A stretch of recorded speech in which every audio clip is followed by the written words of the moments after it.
ನೆನಪುಗಳನ್ನ ನೇತು ಹಾಕಿರೋ ಟೀ ಅಂಗಡಿ ಅಡ್ಡ,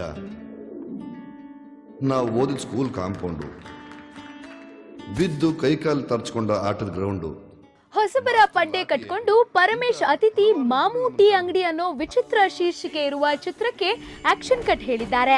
ಇನ್ನು ಈ ಚಿತ್ರ ಇವತ್ತು ರಾಜ್ಯಾದ್ಯಂತ ತೆರೆ ಕಂಡಿದೆ. ಸಿನಿಮಾದಲ್ಲಿ ಅತಿಥಿ ನಟರಾಗಿ ಶ್ರೀನಗರ್ ಕಿಟ್ಟಿ, ಅಜಯ್ ರಾವ್ ಮತ್ತು ಲವ್ಲಿ ಸ್ಟಾರ್ ಪ್ರೇಮ್ ಕಾಣಿಸಿಕೊಂಡಿದ್ದಾರೆ. ಈ ಸ್ಟಾರ್ ಅಟ್ರಾಕ್ಷನ್ ನಿಂದಾಗಿ ಸಿನಿ ರಸಿಕರು ಚಿತ್ರಮಂದಿರದತ್ತ ಸಾಗ್ತಿದ್ದಾರೆ. ಮುಂದಿನ ದಿನಗಳಲ್ಲಿ ಚಿತ್ರವನ್ನ ಪ್ರೇಕ್ಷಕರು ಯಾವ ರೀತಿ ಕೈ ಹಿಡಿದು ನಡೆಸ್ತಾರೋ ಅನ್ನೋದು ಕಾದು ನೋಡಬೇಕು.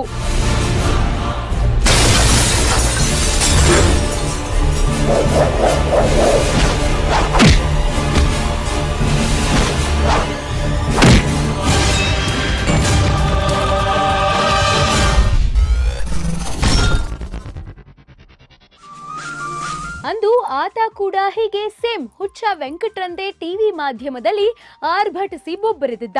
ಕುಂತ್ರೆ ಕುರುಬ ನಿಂತ್ರೆ ಕಿರುಬ ಅನ್ನೋ ಡೈಲಾಗ್ ಹೊಡೆದು ಹಳ್ಳಿಯೈದ ಪ್ಯಾಟೆಗೆ ಬಂದ ರಿಯಾಲಿಟಿ ಶೋನ ಹೀರೋ ಆಗಿದ್ದ. ಅಷ್ಟೇ ಅಲ್ಲ, ನಮ್ಮ ಕನ್ನಡ ಜನತೆಯ ಮನಗೆದ್ದು ನಿಜವಾದ ಹೀರೋ ಕೂಡ ಆಗಿಬಿಟ್ಟಿದ್ದ ಜಂಗಲ್ ಜಾಕಿ ರಾಜೇಶ. ಮಾನಸಿಕ ಕಾಯಿಲೆಯಿಂದಾಗಿ ರಾಜೇಶ್ ನವೆಂಬರ್ 2013ರಲ್ಲಿ ತಾನು ವಾಸ ಮಾಡ್ತಿದ್ದ ಮನೆಯ ಮೇಲಿಂದಲೇ ಹಾರಿ ಪ್ರಾಣ ಬಿಟ್ಟ. ಈಗ ಅದೇ ಮಾನಸಿಕ ಒತ್ತಡ ಹುಚ್ಚ ವೆಂಕಟ್ರಲ್ಲಿ ಕಾಣುತ್ತಿದ್ದು, ಸುದ್ದಿವಾಹಿನಿಗಳು ಆತನನ್ನ ರೊಚ್ಚಿಗೆಬ್ಬಿಸಿ ಅಸಹಜ ಹೇಳಿಕೆಗಳನ್ನ ನೀಡುವಂತೆ ಪ್ರೇರೇಪಿಸುತ್ತಿವೆ. ಹಾಗಾಗಿ ಮುಂದಿನ ದಿನಗಳಲ್ಲಿ ರಾಜೇಶ್ಗೆ ಆದ ಗತಿಯೇ ಹುಚ್ಚ ವೆಂಕಟ್ ಅವರಿಗೂ ಆಗಬಹುದು ಅನ್ನೋ ಅಭಿಪ್ರಾಯ ಎಲ್ಲರಲ್ಲೂ ಗಾಢವಾಗ್ತಿದೆ.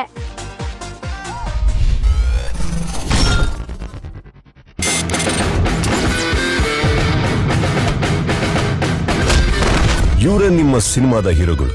ಚೋಡ್ರಪಾಳ್ಯ ಸ್ಟ್ರೈಕರ್ಸ್ ಅಂತ ಬೇರೆ ಟೀಮ್ನವರು ಇವ್ರನ್ನ ಕರೆಯೋದು. ಕನ್ನಡ ಸಿನಿಮಾಗಳ ಹಬ್ಬ ಮುಂದುವರೆದಿದೆ.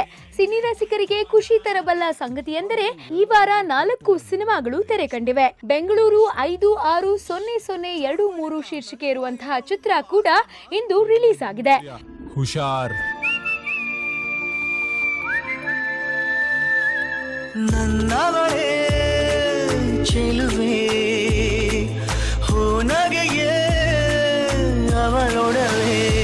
ಕಿರುತೆರೆಯಲ್ಲಿ ಹೆಸರುವಾಸಿ ಕಾರ್ತಿಕ್ ಜಯರಾಮ್, ಬೆಳ್ಳಿತೆರೆಯಲ್ಲಿ ನಿರೀಕ್ಷಿತ ಯಶಸ್ಸು ಇವರಿಗೆ ಸಿಗಲಿಲ್ಲ. ಕಿರಾತಕ ನಿರ್ದೇಶಕ ಪ್ರದೀಪ್ ರಾಜ್ ನಿರ್ದೇಶನದಲ್ಲಿ ಬೆಂಗಳೂರು 560023 ಚಿತ್ರದ ಮೂಲಕ ಈಗ ಜೆಕೆ ಮತ್ತೆ ಬೆಳ್ಳಿತೆರೆಗೆ ಬಂದಿದ್ದಾರೆ. ಚೆನ್ನೈ 600028 ಸಿನಿಮಾದ ರೀಮೇಕ್ ಇದು. ಈ ಚಿತ್ರವಾದರೂ ಜೆಕೆಗೆ ಬೆಳ್ಳಿತೆರೆಯಲ್ಲಿ ಭವಿಷ್ಯ ದೊರಕಿಸಿಕೊಡುವುದೇ ಕಾದು ನೋಡೋಣ. ರಾಕರ್ಸ್ ಗೆಲ್ತಾನೆ ಇದ್ದಾರೆ, ಸ್ಟ್ರೈಕರ್ಸ್ ಸೋತಾನೆ ಇದ್ದಾರೆ. ಸೋತ ಸ್ಟ್ರೈಕರ್ಸ್ ಮುಂದಿನ ವರ್ಷ ಆದ್ರೂ ಗೆಲ್ತಾರೆ. ಕೇಳಿ ಕೇಳಿ ವಧುವೆ ಇಷ್ಟೆಲ್ಲ ಏಕೆ ನಗುವೆ, ಈಗಲೇ ಏಕೆ ಮದುವೆ. ರಂಗೀತರಂಗ ಚಿತ್ರದ ನಟಿ ರಾಧಿಕಾ ಚೇತನ್ ಅವರು ಲೂಸಿಯಾ ಖ್ಯಾತಿಯ ನಿರ್ದೇಶಕ ಪವನ್ ಅವರ ಯೂಟರ್ನ್ ಎಂಬ ಚಿತ್ರದಲ್ಲಿ ಪ್ರಮುಖ ಪಾತ್ರಧಾರಿಯಾಗಿ ನಟಿಸುತ್ತಿದ್ದಾರೆ. ಈಗಾಗಲೇ ಚಿತ್ರದ ಶೂಟಿಂಗ್ ಬಹುತೇಕ ಮುಗಿದಿದ್ದು, ಕಥಕ್ ಡಾನ್ಸರ್ ನಟಿ ರಾಧಿಕಾ ಚೇತನ್ ಅವರ ಜೊತೆ ಇನ್ನೊಬ್ಬ ಹೊಸ ನಾಯಕಿ ಶ್ರದ್ಧಾ ಶ್ರೀನಿವಾಸ್ ಅವರು ಯೂಟರ್ನ್ ಚಿತ್ರದಲ್ಲಿ ಮಿಂಚುತ್ತಿದ್ದಾರೆ. ರಂಗಭೂಮಿ ಹಿನ್ನೆಲೆ ಇರುವ ಈ ಪ್ರತಿಭಾವಂತ ನಟಿ ರಾಧಿಕಾ ಚೇತನ್ ಅವರು ಯೂಟರ್ನ್ ಚಿತ್ರದಲ್ಲಿ ಸಖತ್ತಾಗಿ ನಟಿಸಿದ್ದಾರೆ ಎಂದು ಚಿತ್ರತಂಡ ತಿಳಿಸಿದೆ. ಅಂತೂ ಇಂತೂ ಸೈಲೆಂಟ್ ಆಗಿ ಕಥಕ್ ನೃತ್ಯಗಾರ್ತಿ ರಾಧಿಕಾ ಚೇತನ್ ಅವರು ಯೂಟರ್ನ್ ತೆಗೆದುಕೊಂಡಿದ್ದಾರೆ.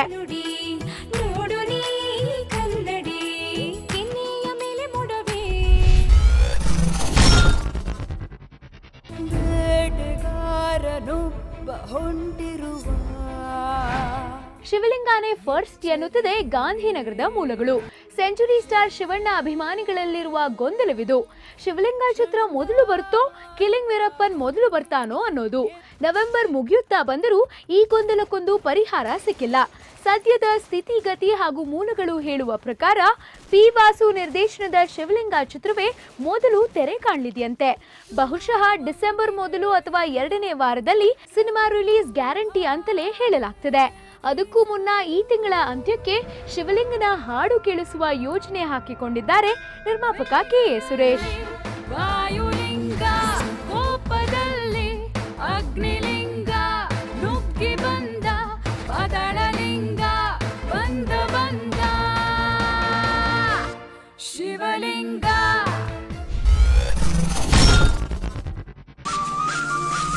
ಚಂದನವನದ ಗೂಗ್ಲಿ ಬೆಡಗಿ ಕೃತಿ ಕರ್ಬಂದ ಅವರು ಇತರೆ ಭಾಷೆಗಳಲ್ಲೂ ತಮ್ಮ ಛಾಪು ಮೂಡಿಸಿದ್ದು ಇದೀಗ ಬಾಲಿವುಡ್ಗೆ ಎಂಟ್ರಿ ಪಡೆದುಕೊಂಡಿದ್ದಾರೆ.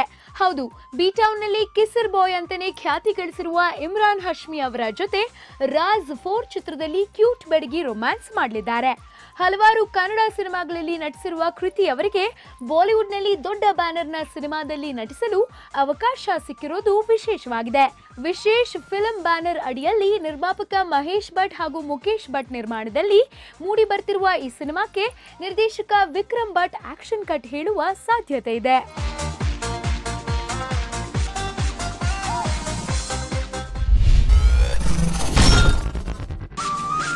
ಇದೇ ಮೊದಲ ಬಾರಿಗೆ ಸ್ಯಾಂಡಲ್ವುಡ್ನಲ್ಲಿ ದುನಿಯಾ ವಿಜಯ್ ನಟನೆಯ ಚಿತ್ರಕ್ಕೆ ನಿರ್ದೇಶಕ ಹರ್ಷ ನಿರ್ದೇಶನ ಮಾಡಲಿದ್ದಾರೆ ಎಂಬ ವದಂತಿ ಗಾಂಧಿನಗರದಲ್ಲಿ ಹರಿದಾಡ್ತಿತ್ತು. ಕೆಪಿ ಶ್ರೀಕಾಂತ್ ನಿರ್ಮಾಣದಲ್ಲಿ ತಮ್ಮ ಚಿತ್ರಕ್ಕೆ ಹರ್ಷ ನಿರ್ದೇಶನ ಮಾಡ್ತಿದ್ದು ಮೂವರ ಸಂಯೋಜನೆ ವಿಭಿನ್ನವಾಗಿರಲಿದೆ ಎಂದು ದುನಿಯಾ ವಿಜಯ್ ಹೇಳಿದ್ದಾರೆ. ನೃತ್ಯ ಸಂಯೋಜಕ ನಿರ್ದೇಶಕನಾಗಿರುವ ಹರ್ಷ ನಿರ್ದೇಶನದಲ್ಲಿ ಅಭಿನಯಿಸುವುದು ಹೊಸ ಅನುಭವ ನೀಡಲಿದೆ ಎಂದು ಬ್ಲ್ಯಾಕ್ ಕೋಬ್ರಾ ವಿಜಯ್ ಹೇಳಿಕೊಂಡಿದ್ದಾರೆ. ಶ್ರೀಕಾಂತ್ ನಿರ್ಮಾಣದ ಮೊದಲ ಚಿತ್ರ ಇದಾಗಿದ್ದು ಚಿತ್ರದ ಸ್ಕ್ರಿಪ್ಟ್ ತಯಾರಾಗ್ತಿದೆ ಎಂದು ಕೂಡ ವಿಜಯ್ ಹೇಳಿಕೊಂಡಿದ್ದಾರೆ.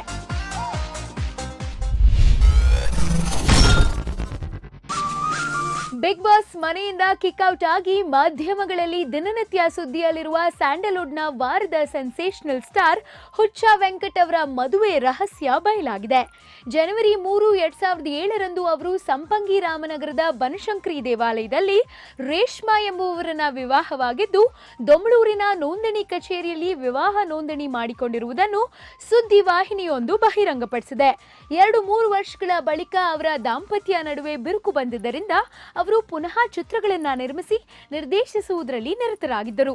ಈ ನಡುವೆ ಅವರು ಆಗಾಗ ತನಗೆ ಮದುವೆಯೇ ಆಗಿಲ್ಲ ಎಂದು ಹೇಳಿಕೆ ಕೂಡ ನೀಡ್ತಿದ್ರು.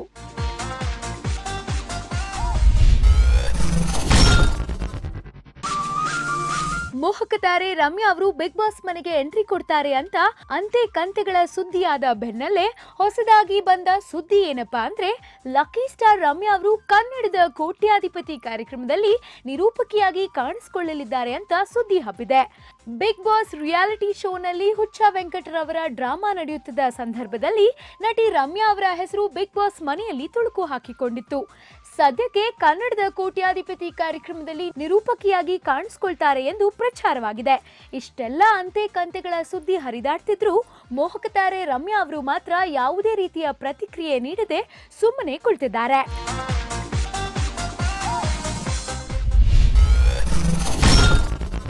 ತುಂಟ ತಾಟಕಿಯೇ ಒಂಟಿ ಸೂರ್ಪನಕಿಯೇ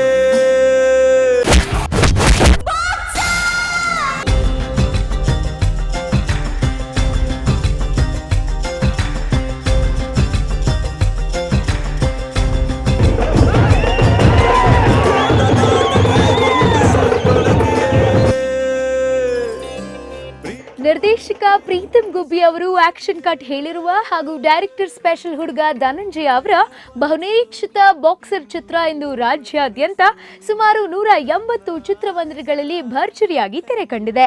ಬೆಂಗಳೂರಿನ ಮುಖ್ಯ ಚಿತ್ರಮಂದಿರ ಸಂತೋಷ್ ಥಿಯೇಟರ್ನಲ್ಲಿ ಚಿತ್ರ ತೆರೆ ಕಂಡು ಯಶಸ್ವಿ ಪ್ರದರ್ಶನ ಕಾಣ್ತಿದೆ. ಧನಂಜಯ ಅವರು ಈ ಚಿತ್ರದಲ್ಲಿ ಕಿಕ್ ಬಾಕ್ಸರ್ ರೋಲ್ ಮಾಡಿದ್ದು ಅಲ್ಲದೆ ಅವರು ಈ ಚಿತ್ರಕ್ಕಾಗಿಯೇ ಸಖತ್ ವರ್ಕೌಟ್ ಕೂಡ ಮಾಡಿದ್ದಾರೆ. ಅವರ ಲುಕ್ ಮತ್ತು ಬಾಡಿ ಲ್ಯಾಂಗ್ವೇಜ್ ಪ್ರೇಕ್ಷಕರನ್ನ ಮೋಡಿ ಮಾಡಿದೆ. ಚಿತ್ರ ಖಂಡಿತವಾಗ್ಲೂ ಹಿಟ್ ಆಗುತ್ತೆ ಅನ್ನೋದು ಸಿನಿಪ್ರಿಯರ ಅಭಿಪ್ರಾಯ. ಅವಳದೇನೆ ಶುರುವಾಯ್ತು ವಾಸಿನೆ ಆಗದ. ಫಿಲಮ್ ಚೆನ್ನಾಗಿದೆ. ಕನ್ನಡಕ್ಕೆ ಒಬ್ಬ ಹೊಸ ನಟ ಬಂದಿರೋದು ತುಂಬ ಸಂತೋಷ ಆಯಿತು. ಜಯಣ್ಣ ಭೋಗೇಂದ್ರ ಅವರು ಈ ನಡುವೆ ಒಳ್ಳೊಳ್ಳೆ ಸಿನಿಮಾಗಳನ್ನ ಕೊಡ್ತಾ ಇದ್ದಾರೆ ಮತ್ತು ಒಳ್ಳೊಳ್ಳೆ ನಟಿಗಳನ್ನ ಇಂಟ್ರೊಡ್ಯೂಸ್ ಮಾಡ್ತಾ ಇದ್ದಾರೆ. ಅದೊಂದು ನಮಗೆ ತುಂಬ ಸಂತೋಷ ಆಯಿತು. ಚಿತ್ರ ತುಂಬಾ ಚೆನ್ನಾಗಿದೆ. ಧನಂಜಯ ಅವರು ತುಂಬ ಚೆನ್ನಾಗಿ ಮಾಡಿದ್ದಾರೆ. ಆ್ಯಕ್ಟಿಂಗ್ ಕ್ಲೈಮ್ಯಾಕ್ಸ್ ಸೂಪರ್ ಆಗಿದೆ ಸರ್. ಎಲ್ಲ ಸೂಪರ್ ಆಗಿದೆ. ಆ ಬ್ಯಾಂಕಾಕಲ್ಲಿ ಶೂಟ್ ಮಾಡಿದ್ದೆಲ್ಲ ಸೂಪರ್ ಆಗಿದೆ. ತುಂಬ ಚೆನ್ನಾಗಿದೆ ರೆಸ್ಪಾನ್ಸು. ಎಲ್ಲ ಕಡೆ ಫೋನ್ಸ್ ಬರ್ತಾ ಇದೆ. ಹಾಗೂ ನಾವೇನು ಒಂದು ಇಂಟೆನ್ಸ್ ಫೀಲ್ ಕೊಟ್ಟಿದ್ವಿ ಆ ಕ್ಲೈಮ್ಯಾಕ್ಸ್ವರೆಗೂ ಹಂಗೆ ಜನ ಕೂತ್ಕೊಂಡು ಲಾಸ್ಟ್ ಶಾಟ್ವರೆಗೂ ಕೂತಿದ್ದಾರೆ. ಸೊ ಅದು ನಮ್ಗೆ ತುಂಬ ಖುಷಿಯಾಗಿದೆ. ಫೈಟಿಂಗ್ ಚೆನ್ನಾಗಿದೆ, ಸೂಪರ್ ಆಗಿದೆ. ಎಲ್ಲ ತುಂಬ ಚೆನ್ನಾಗಿದೆ. ಈ ಫೈಟ್ ಮುಗಿಯದೆ ಒಬ್ಬ ಸತ್ ಮೇಲೆ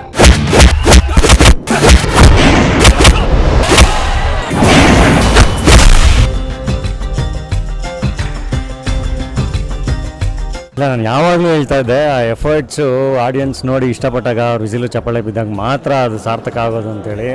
ಅದಿವತ್ತು ಆಯಿತು ನಿಜವಾಗ್ಲೂ. ಒಬ್ಬ ಒಳ್ಳೆ ಪ್ರತಿಭೆನ ಮೇಲ್ ತಂದಿದ್ದಾರೆ. ಬಾಕ್ಸ್ ಆಫೀಸ್ ಬಾಕ್ಸರ್ ಆಗಿ ಒಳ್ಳೆ ಕಿಕ್ಕರ್ಸ್ ಕೊಟ್ಟಿದ್ದಾರೆ. ತುಂಬ ಚೆನ್ನಾಗಿದೆ ಬಾಕ್ಸರು. 6 ಪ್ಯಾಕ್ ಮಾಡಿದ್ದಾರೆ, ಚೆನ್ನಾಗಿದೆ. ಆ ಫೈಟ್ ಅಂತೂ ತುಂಬ ಚೆನ್ನಾಗಿತ್ತು. ಸಾಂಗ್ಗಳಂತೂ ಬೇರೆ ಸಾಂಗ್ ಇದಕ್ಕೆ ಹೋಲಿಸ್ಕೊಂಡ್ರೆ ಇದು ತುಂಬ ಡಿಫ್ರೆಂಟ್ ಆಗೈತೆ. All the best Dhananjay sir.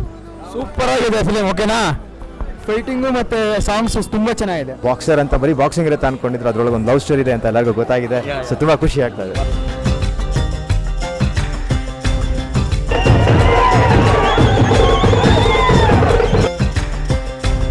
ತುಂಟ ತಾಟಕಿಯೇ ಒಂಟಿ ಸೂರ್ಪನಕಿಯೇ ಪ್ರೀತಿ ಪಾತಕಿಯೇ ತುಂಬ ಶಾರ್ಪು ಸಖಿಯೇ